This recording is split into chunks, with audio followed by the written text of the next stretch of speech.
Today we're looking at the Middle Colonies. Hello, welcome to the Daily Bellringer. Please don't forget to subscribe and take a look at the questions down in the description. So the Middle Colonies, which included Pennsylvania, New York, New Jersey, and Delaware, were the most diverse among the English colonies. And unlike the New England colonies where the Puritans basically were in control and not tolerant of other beliefs and people, the Middle Colonies were very diverse with many different religions and many different ethnicities. There were religions such as the Lutherans, Mennonites, Presbyterians, and Quakers all located in this region, along with people from England, France, Germany, and the Netherlands, all living alongside Native Americans. So the Middle Colonies were really the melting pot of early America. And it's important to note that despite the fact that the English would become the dominant nation colonizing America, and much of our focus in early American history is on the English, there were other nations attempting to establish colonies in America. Among them were the Dutch, or people from the Netherlands. And in 1624, the Dutch West India Company established a colony at the point where the Hudson River, which is named after Henry Hudson, who was an English explorer that explored the area in 1609. It was at where the Hudson River and the Atlantic Ocean met at a naturally sheltered harbor, and the colony was called New Netherlands, with their capital there at the harbor at New Amsterdam.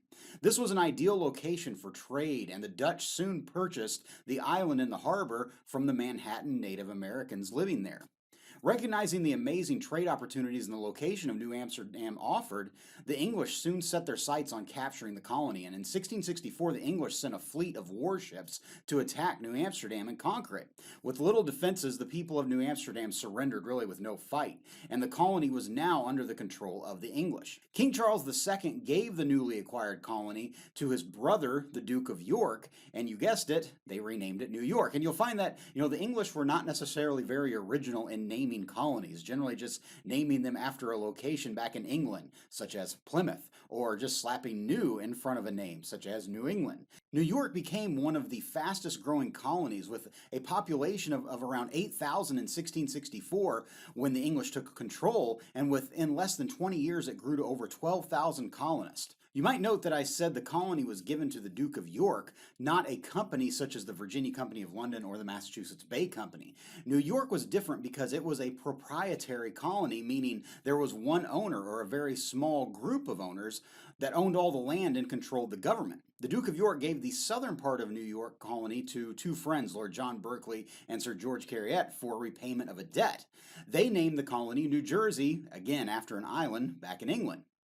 In 1681, William Penn was given a large piece of land in America by King Charles II as repayment for a debt the king owed to William Penn's father. Penn was a very strict Quaker, and the Quakers were a religious group called Quakers because they would quake at the word of God and tremble during worship. They believed that you did not need clergy or a pastor to help lead you, and they also believed that all people were equal. And these were two ideas that did not set well with the church in England, and in fact, William Penn had been arrested several times in England for speaking out about his beliefs. So King Charles II was probably kind of happy to give this land to Penn and repay the debt, and also kind of get someone out of the country that was a little bit of a troublemaker to him. And so in 1682, Penn traveled to America and named the colony Pennsylvania. Interestingly, Penn had a very different outlook on Native Americans in America. Unlike other colonies that came in and immediately tried to eliminate Native Americans, Penn argued that the land belonged to the Native Americans, and he began to negotiate treaties and make agreements and justly pay Native Americans for their land. As I mentioned earlier, the Quakers were very much ones that believed all people were equal, so this led to better relations with Native Americans, but it also led to them being the first abolitionists in America, arguing that slavery was wrong. And so in 1701, William Penn signed the Charter of Liberties, giving the colonists in Pennsylvania the right to elect their own government, and later he signed the Charter of Privileges, which allowed people living in the southern part of Pennsylvania to form their own colony, which became Delaware. So with that, hopefully you learned something, and thanks for watching.